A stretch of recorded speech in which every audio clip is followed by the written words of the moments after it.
Hey guys, so we have Conquest 25. This is Sector 1. We're going to go through some of the feats here, pretty much all of the feats to be honest, as well as some global feats, and just kind of give you a breakdown what's working, what's not working, and how it's looking so far, because so far it seems pretty doable. So before we hop in, two things. First, I'm going to apologize because I am sick, so if I sound quieter than normal, that is why.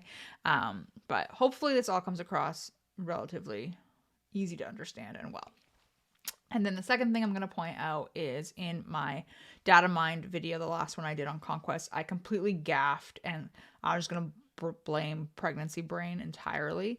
But I completely gaffed and said that voluntary Vanguard would work with Kylo, Supreme Leader Kylo.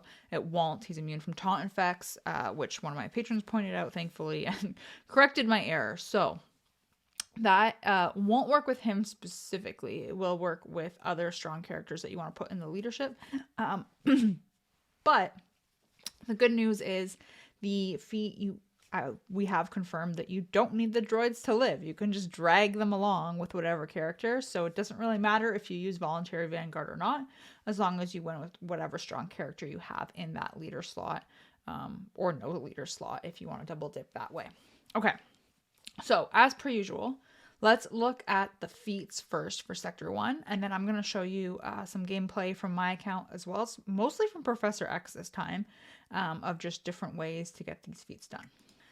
Sector 1 is pretty straightforward. You need to defeat 50 enemies with Inquisitorious units, so Inquisitors are still around. I'm not going to show you a Grand Inquisitor team because I think it's fairly obvious that if you have Grand Inquisitor, you will probably be using your Grand Inquisitor team to get this done. So I am going to show you a couple of different battles that I did without using him. And then target lock 50 times, pretty straightforward. It's an attempt one, not an actual land, which is great. And this is even better because it will double dip with your global feat for Separatist wins. Defense up 40 times, really straightforward. And then ransom 50 times. I initially thought that ransom 50 times was going to be really annoying to do. It's actually going to be pretty easy, guys. And I'm really excited to show you it. So let's look at the gameplay and yeah, we'll have a look. Okay, guys, so before we start with Sector 1 specifically, I want to show you some of the teams I'm using for the global feats and how they may or may not overlap with Sector 1 as well. So pretty straightforward. First one's going to be CLS, and I'm going to take R2 instead of Chupio because we need to get 20 battles with C3PO and R2-D2 on the team. They don't need to win. They need to win, but R2-D2 and C3PO don't need to live, but pretty straightforward. Anytime I see a Bad Batch team, I tend to just use CLS for it. I really just like being able to go in with Han, shoot Echo first, control the team, and you can usually steamroll your way through it. And this is going to be a really quick and easy way to get a win with R2-D2 and C3PO on your squad that way. And then that way you can start working towards those 20 wins as quickly as possible with the droids on your team. So you'll see right away, that was the first battle I did. I've obviously gotten nowhere in Conquest so far, and I already have one for them that way. Okay. And then the next one, this one is great because it is going to overlap with Sector 1. We want to start working on some Separatist wins right away because we need to have 40. So I have been a big champion of Grievous with Nute and in Conquest in general, and this is even better because not only are we getting a Separatist win, but we're also going to get the credit for attempting to inflict target lock 50 times for Sector 1. So you're going to do 2 feats in one go essentially here, which is fantastic. And since you have to do 40 wins anyway with Separatists, and you need to get target lock in Sector 1, it just kind of makes sense to use a Grievous team, in my opinion, and just make your way through that way. So, pretty straightforward. This is obviously a First Order team, and I really like using Grievous against First Order as well, particularly because Grievous can land healing immunity on crew. So you want to keep that in mind if you're having problems getting past crew. He will be very handy for you there. So 8 target locks in a battle. Not that bad. We've got to do it 50 times, but we also have to do 40 wins, so that's fine. Okay, and then we need to get some Sith wins for the global feat, and we also need to win with no leader in the leader slot. So I would like to use Darth Malak lead because obviously it's no leader. I'm not going to use my Sith Eternal. Normally I would drag a Galactic Legend along, but I know not everyone has the same Galactic Legends, so I'm going to be really conscious of trying not to use them if it's not necessary. I also didn't take Malgus because I know not everyone would have him either. So pretty straightforward. Again, going against First Order, and you just need to win. It doesn't need to be super pretty. The great thing with this team, in my opinion, is Emperor Palpatine. He is tagged as a support character, for those of you who don't know, which means that he is going to benefit really well if you get Zealous Ambition data discs. So obviously I don't have any right now, but in general, once I stack a couple on for my data disc build, he's going to hit a lot harder because he is support. But that doesn't really matter as long as you get the win. So full Sith squad and no leader. So we're double dipping that way. All right. Now I want to show you two different squads I used to do the R2D2, C3PO, BT1, and Trip 0 feats. So this is going to work on both of them at the same time, which is great because you need to win 20 battles in one. You essentially want to take a character that is going to be able to solo whatever team you're going against. So I'm going to use Jedi Master Luke. You can see my murder droids are not well geared. BT1 is gear 7 and Trip 0 is gear 2. Like they are not going to live. So again, Jedi Master Luke was my preference for this battle at the time. You could go with Supreme Leader Kylo, you could go with Rey, you could go with if you have C, like any of your Galactic Legends would be able to theoretically solo whatever team you're going against. You could go with Dash if you have a lot of Zealous Ambition built up already, because he's going to hit hard. You can see my droids are literally melting away, so this isn't clean. And to be honest, if you have weak murder droids, the likelihood of you doing it clean is going to be slim to none. So if you're trying to be efficient, I would probably save this for the Datacron bonus node, which is Bounty Hunters at the end of Sector 1, and farm it there if you don't want to worry about having to go back and clean up stars. So pretty straightforward though. Jedi Master Luke works really nicely here, and he's just going to get the win, and we'll get credit for both of them, even though the only character that survived was C3PO. So we'll just go have a look to make sure we did get credit. We should, and we'll be good to go. So yeah, you can see them there. I have 3 already with 3PO and R2D2, and 1 with Trip 0 and BT1. So pretty straightforward. This is going to be the exact same thing again, except with Supreme Leader Kylo Ren. Again, no data discs on as of this moment. They are barely surviving. And this is on my account. The Jedi Master Luke team was on Professor X's, so this is on my own personal account, which is why their gear is a tiny bit higher, but still doesn't really matter. And again, as long as you win, you get credit for both of the feats. It doesn't matter which of the droids die. You just need to win. So pretty straightforward. And we'll speed this up because obviously you know what's going to happen here. Kylo's just going to destroy the team, even though we're dying slowly here. As long as Kylo gets it done, we're happy.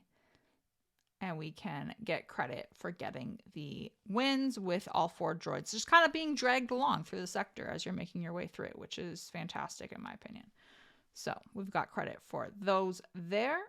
And now we can start having a look at some of the Sector 1 feats specifically. So let's start with Inquisitor kills. Like I mentioned, if you have Grand Inquisitor, you're going to probably use him to get these done. If you don't, you're going to want to kind of pick your enemies appropriately and work on your team composition. So this is one of my favorite compositions to do. It's Traya Lead. You need her Zeta on her leadership. It's not going to work without it. Watt and Jedi Master Luke. Essentially, you just want a tank, though, that Watt can give the tank tech to. And I chose to try it against this Phoenix squad. I was curious if it would work in case I didn't find Geos. Essentially, what's going to happen is Traya will whittle them down as they're assisting and attacking out of turn. Obviously, Phoenix doesn't attack out of turn too much. And then you can theoretically go in with your Inquisitors and land the kills that way. So I'm going to speed this up because this does take a while. So the reason why this is taking longer than usual is because I have no data discs equipped.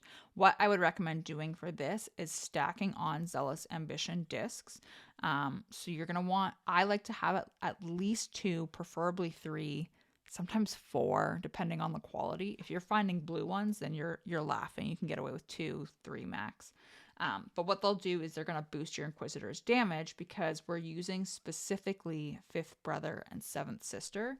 Those 2 are tagged as support healers, and that's what Zealous Ambition boosts. So if you can get some of those discs on first, you're going to hit extremely hard, and that is what is going to make this go a lot faster.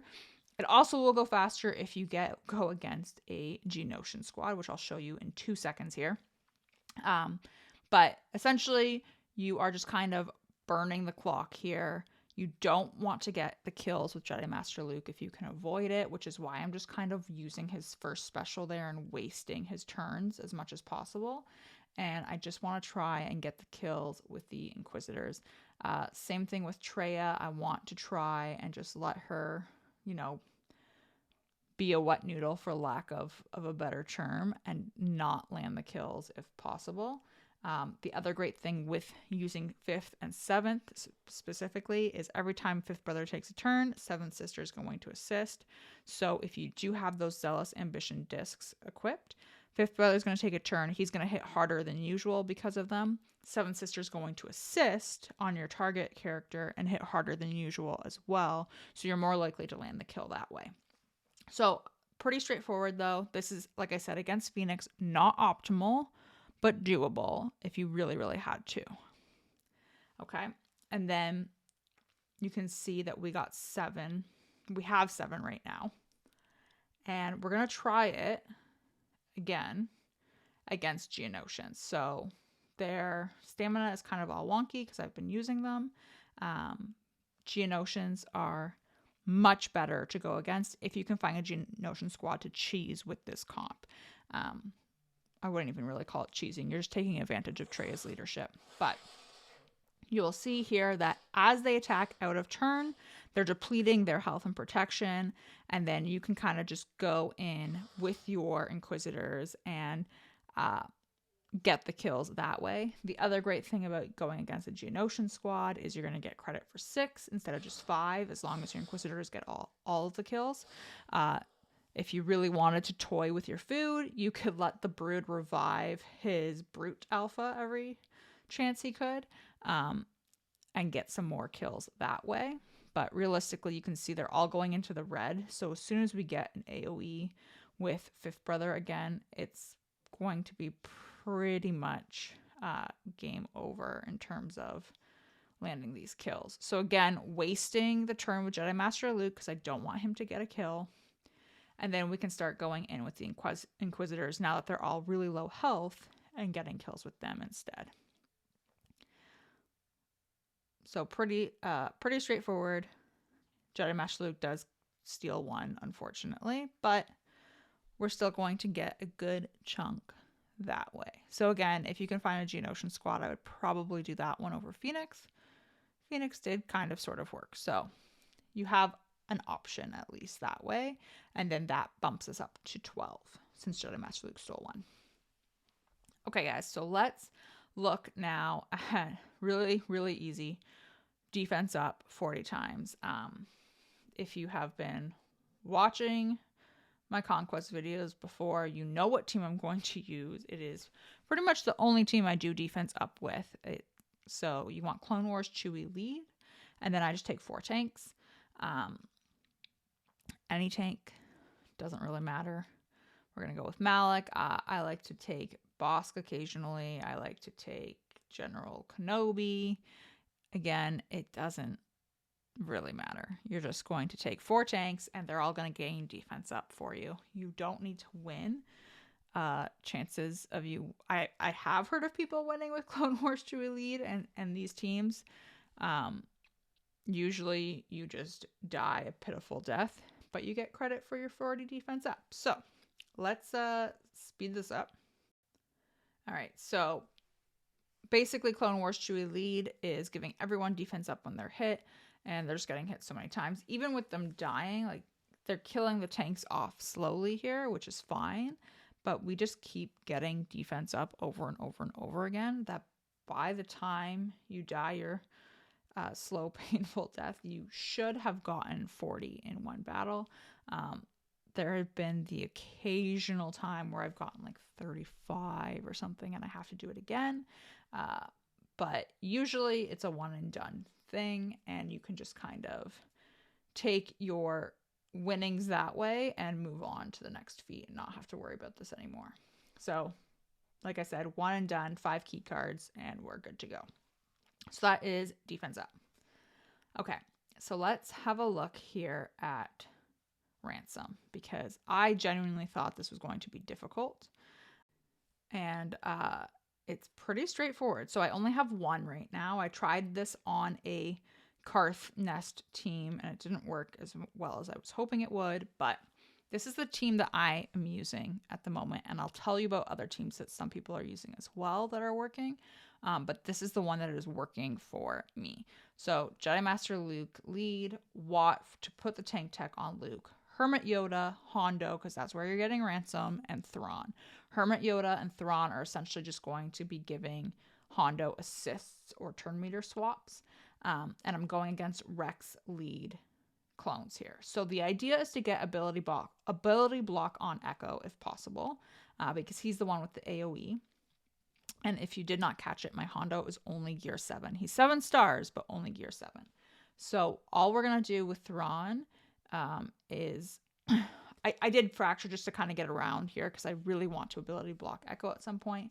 But with Hondo, you are basically just going to basic or use his second special if you want. So his second special, I'm going to call Hermit Yoda to get the heal because he will assist, but then Hondo assists and gets a Ransom. So again, we have everyone hitting Jedi Master Luke here, which is great. And then Hondo, we're just going to basic and get another Ransom. Jedi Master Luke, I'm only calling Hermit Yoda because I want to heal. Hermit Yoda's big heal to keep Hondo alive as much as possible here. And then basic again with Hondo because we want to get as much Ransom out there as much as possible. And you're just kind of wasting turns with everyone else, to be honest. So healing as much as possible, keep Hondo alive. And then with Jedi Master Luke, I am going to use his first special whenever I can to make sure we're just healing with Hermit Yoda. Thrawn is going to turn meter swap to Hondo so he can go again and get another Ransom. It's pretty straightforward in my opinion, and it's working really nicely. I did want to try this against a Nest team. Unfortunately, there were just too many AoEs to control, and they killed my Hondo like basically right away. So it didn't work. I do know some people are having success against Nest with CLS. I also tried that and it did not work for me. Same idea, they just killed Hondo too early. So this seems to be the team that for me personally is working, but if you want to try something else, by all means, I would go with those other recommendations as well. Nest is great because you can just cheese against her and get even more in a fight. It just wasn't working in terms of keeping Hondo alive for me personally. But that was one, and in one fight, we ended up going up to 13, and I had 1. So we got 12, which isn't bad considering. And we have to keep making our way through the sector anyway. So let's look at the mini boss and then the boss. This is a sortie lead team. They are annoying because BB-8 is on there, so they go really, really fast. And it is irritating to go against. So the first team I'm going to show you is having no support in the team. They are tagged this way because the other one is to have T3M4 survive, who is a support character. So I chose to kind of go with I was thinking a Jedi team because I wanted to be able to heal. I obviously don't want support characters. And I didn't want to take Jedi Master Luke because I wanted to make sure that this was more accessible to some people that don't necessarily have Jedi Master Luke. So Jedi Knight Luke lead because his leadership ability called everyone to assist. We can heal a little bit. I just kind of wanted to make sure we got through it as cleanly as possible. Jedi Knight Revan, also for turn meter swap, healing again. Mark, I wanted to get Sortie out quickly. General Kenobi to cleanse if we needed it. Gas, obviously, just for like some armor shred and tons of stuff. And then I figured Mace Windu would be okay because he could call assists. And if anyone had Shatterpoint, we can maybe get some protection back and just kind of make our way through. So as you can see, no supports. So no Shock, no Grandmaster Yoda. We just kind of want to make our way through and hopefully get through as cleanly as possible. So if we have to be a little bit messy later on, it's not the end of the world. So you can see they're going to go first because they are insanely fast. So I chose here to heal. I wanted to cleanse and then pass the turn to Luke. And then I chose to do his mass stun. I wanted to leave his leadership ability available for other purposes. And then I figured that maybe going for Sortie first was an okay idea. So we just mark her, go all in, and use the leadership ability from Jedi Knight Luke to heal again. He obviously gets a full turn meter to take a turn. And the great thing is Sortie had Shatterpoint, so I could call who I wanted to get that protection back, which happened to be Jedi Knight Revan.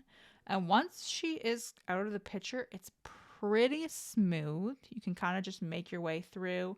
I chose to pick on the droids based off of who had the next turn lined up and then saving BB-8 for the end because he usually is not going to hit you very hard. So leaving him for the end is not the end of the world. And then as you can see, we're able to 3-star it this way because everybody is going to be around at the end of this and there's no support in this team. We do have to do it again because we need T3M4 to survive and he is a support. So you can't do both at once. So pretty straightforward, no Galactic Legend, and pretty smooth, I have to say. Okay, so for this team, we need T3M4 to survive, and I am going to do the Bam, Han, Dash, Chewie team.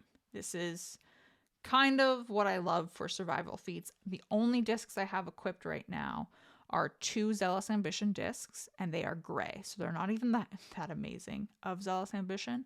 And the only person who's really going to take advantage here is Dash. Well, T3M4 will as well, but he's Gear 7, so really he's not taking that much advantage. So Dash is going to do his AoE and wipe pretty much everyone off the board. And then we are going to just kind of make our way through the rest of them. I wanted to keep Sortie stunned, so just kind of get rid of her as much as possible. T3M4 actually got to take a turn and do a good chunk of damage for Gear 7, and then go from there. The downside is Bam cannot give him damage immunity. I was really hoping maybe he would, but he can't. So just something to keep in mind, but keeping Sortie stunned really did make a difference. And then obviously Dash is just getting tons of the kill shots because of Zealous Ambition. So highly recommend doing that once you've got a couple of those discs equipped. Okay guys, so let's look at the boss. So it is a bounty hunter team. We need to win without using bounty hunters in our squad. And then we also need to win with Cad Bane. So we got to do it twice. The modifier on here is the one that we see in Galactic Challenges where you can't die if the leader character has not fallen below 100% protection. So we know right away that we need to go all in on Boba. We have to be able to do it somehow to drop him below that 100% protection in order to kill everyone else. And we need Cad Bane to survive. So we're going to do that one first. Cad Bane is also a support character, so he is going to benefit from Zealous Ambition discs as well, which I have, again, those 2 gray ones equipped. And we're just going to hit Boba right away and try to get through as quickly as possible.